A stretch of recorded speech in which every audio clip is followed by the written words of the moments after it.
So, no, I wouldn't say I have a passion for HR. Welcome back to Human Resources for the People. It's a human capital revolution. Today we're going to be talking about the general strike that hit Milei's Argentina last week. We'll be talking about the nature of the general strike, the surprising gift Milei offered to the union, and the pros and cons of that gift. Like, share, and subscribe, and let's get right into it. On January 24th, there was a strike that brought downtown Buenos Aires to a standstill, unprecedented, never been seen before in modern Argentinian history, has a mass strike been called less than 7 weeks into a new presidency. There was a presidential mega decree that went in place in December that reformed or overthrew dozens of laws and put forth the privatization of state-run companies. We're going to be talking about that later. There's another decree that got rid of 5,000 government jobs, and there's more coming. The Congress in Argentina is preparing to look over a smaller version of Milei's omnibus bill last week. It started with 664 articles, which went all ranges, including reimagining the country's elections, changing the lower chamber of commerce, and putting new tough restrictions on protests. But the streamlined version still has over 500 articles. And this is, of course, in response to Argentina's massive issues with inflation and economic woes that have taken place. Gerardo Martinez, who's the leader of Argentina's construction workers union and leads the it was a prominent figure in the General Federation of Labor, said that there were at least 200,000 people marching in Buenos Aires. About 40% of Argentina's 13 million workers are part of a labor union, and many of those groups are part of the Peronist group that led the country's previous governments. And of course, the CGT is pretty moderate, but it has broadly championed negotiations with Argentine governments in the past. Martinez said, "We are aware that inflation needs to come down, but we are embarrassed to have a country with this level of poverty. But we can't accept that the cost of reaching economic stability falls solely on the backs of workers in the middle class." However, Milei has a response to that. He has offered to privatize the state-owned carrier and give it to the employees. Aerolíneas Argentinas is the state-owned carrier.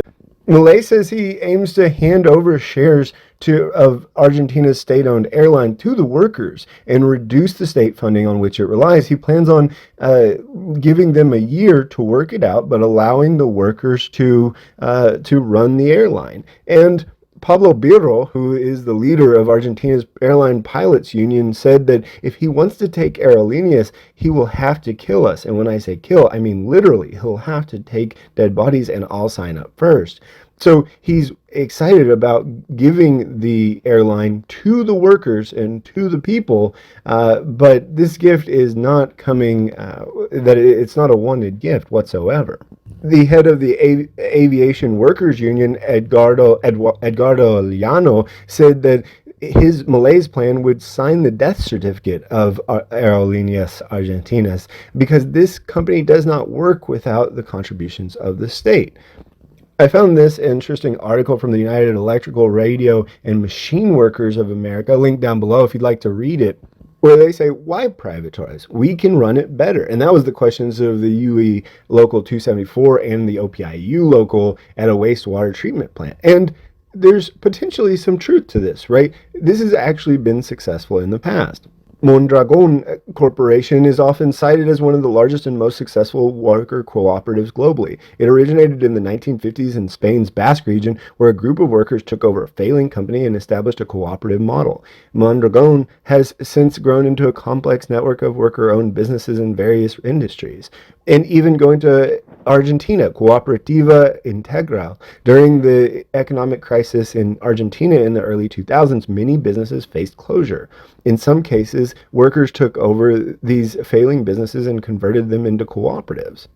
And probably the most relevant here is Gruppo Cooperativo CGM in Italy. In 2013, the Italian government privatized the Rome-based cleaning and maintenance company Stazione Termini.